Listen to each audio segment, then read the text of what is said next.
अण्णाभाऊ साठे,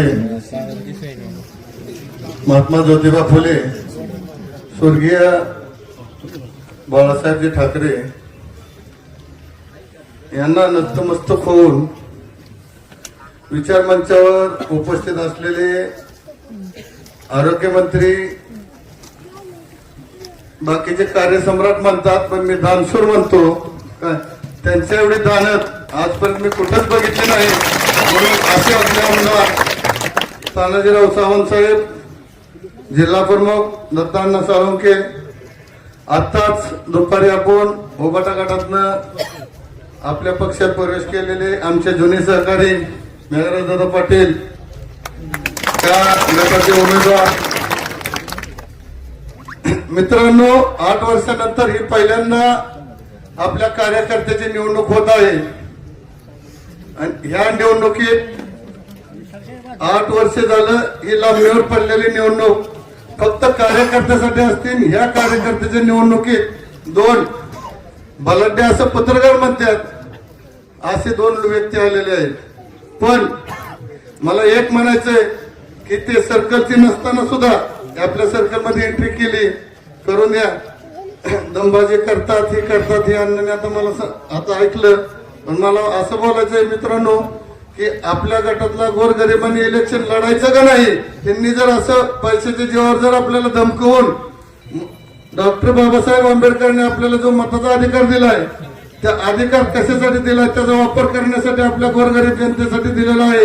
यांनी जर असं धमकावून आपल्याकडून हिसकावून घ्यायचं म्हणलं तर एवढं शक्य आहे का? मोगलाई लागून गेलेलं नाही. ही लोकशाही आहे हे आपण त्यांना दाखवून द्यायचंय. दुसरा विषय असा मित्रांनो, आज आपल्या जिल्हा प्रमुख सर्वेमध्ये आणि सर्व गावाची इच्छा असताना सुद्धा दत्ताअण्णाला उभा राहा असे सगळे लोक म्हणत होते आणि साहेब पण म्हणत होते की अण्णा तुम्ही उभा राहा, तुम्ही नाही राहिला तर पोरं तरी उभा करा.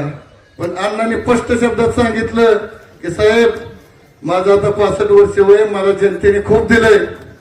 आज मी जर माझ्या पोराला उभा केलं तर घराणेशाहीचा कलंक माझ्यावर बी लागेल.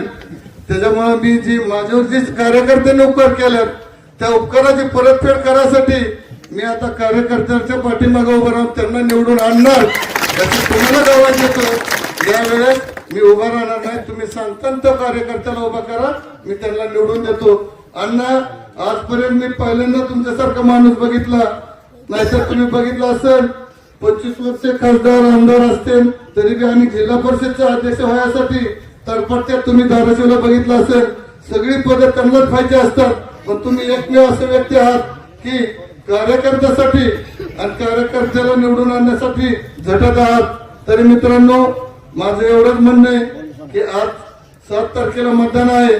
त्या मतदानाला आपल्याला भरघोस मताने आपल्या तालुक्यातली 10 सीटावरची आणि खालची आणि वरची 5 ही सगळी सीटं निवडून आणून आपल्याला साहेबाच्या स्वाधीन करायचे आहे. तुम्ही बघितलं असेल तिथं सरकार स्वतः खूप साहेबाच आहे. ज्या वेळेस साहेबाकडून होत नाही, सरकारकडून होत नाही, तिथं साहेब स्वतः उभा असतात. कधीच म्हणलं नाही की ही माझा, ही तुझा, ही आज आहे.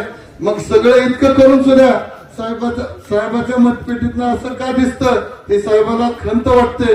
म्हणून मित्रांनो, जी विधानसभेला गलती झाली त्याचा बदला आपल्याला घ्यायचा आणि साहेबाला उत्स्फूर्तपणे प्रतिसाद देऊन जास्तीत जास्त मतं जेवढी पडतात तेवढी मतदान करून घ्यायचे आणि साहेबाला जी मनात खंत ती काढून टाकायची. तुम्ही बघितलं असेल पावसात पुलात जे रस्ता वाहून गेलं ते साहेबांनी डबल केलं.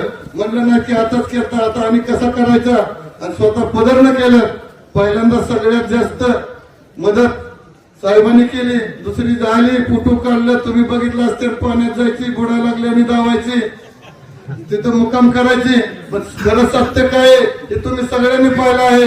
म्हणून माझी एवढीच विनंती, मी बी एक पहिलवान माणूस आहे. लोक म्हणतात पहिलवानाचा मेंदू गुडघ्यात असतो, पण जर दोन्ही मेंदू संघ चाललं तर काय होतं हे तुम्हाला धावतो. म्हणून मी एवढंच